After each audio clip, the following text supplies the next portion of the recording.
વર્ષો જૂની ખાંસીને દૂર કરવા માટે એક ઘરેલું ઉપાય બતાવવા જઈ રહ્યો છું.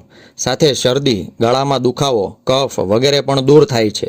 આ ઉપચાર ઘરે વપરાતી વસ્તુઓથી જ થાય છે. કોઈ પૈસા ખર્ચવાની જરૂર નથી. આ નુસ્ખો કરવા માટે કઈ કઈ વસ્તુઓ વપરાય છે, નુસ્ખો બનાવવાની રીત અને કઈ રીતે તેને ગ્રહણ કરવું જોઈએ તેના વિશે આજે આપણે આ વિડીયોમાં જાણીશું. આ નુસ્ખો કરવા વપરાતી વસ્તુઓ વિશે જોઈ લઈએ તો સૌથી પહેલું છે તમાલપત્ર, બીજું છે આદુ, ત્રીજું છે તુલસીના પાન, ત્યારબાદ તજ, લવિંગ અને છેલ્લે છે લીંબુ અને મધ. આ તમામ ઘટકોના અલગ અલગ ઘણા બધા ફાયદાઓ છે.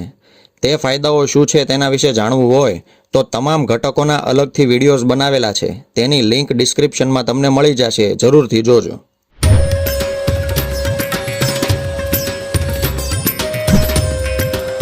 આ ઉપર જેટલા ઘટકો દર્શાવ્યા છે તે તમામ આપણા ખાવામાં સ્વાદ તો વધારે જ છે, સાથે સાથે આપણા સ્વાસ્થ્યને પણ સુધારવાનું કામ કરે છે. હવે જાણી લઈએ આ તમામ ઘટકોમાંથી બનતો એક આયુર્વેદિક નુસ્ખા વિશે. 4 થી 5 તમાલપત્ર લઈને તેના નાના નાના ટુકડા કરી દેવાના છે.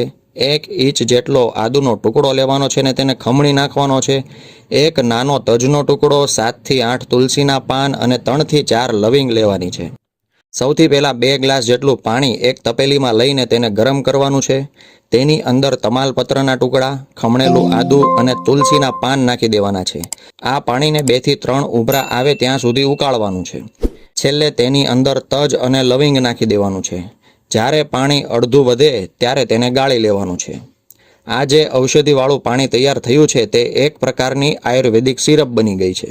હવે આ આયુર્વેદિક સિરપને કઈ રીતે ઉપયોગમાં લેવી તેના વિશે પણ જાણી લઈએ.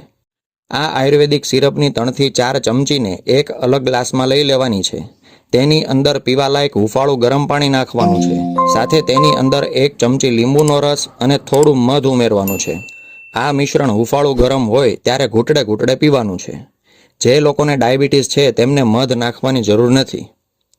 ડોઝ વિશે આપણે જાણી લઈએ તો મોટા વ્યક્તિઓ માટે 3 થી 4 ચમચી આપણે બનાવેલી આયુર્વેદિક સિરપ લેવાની છે.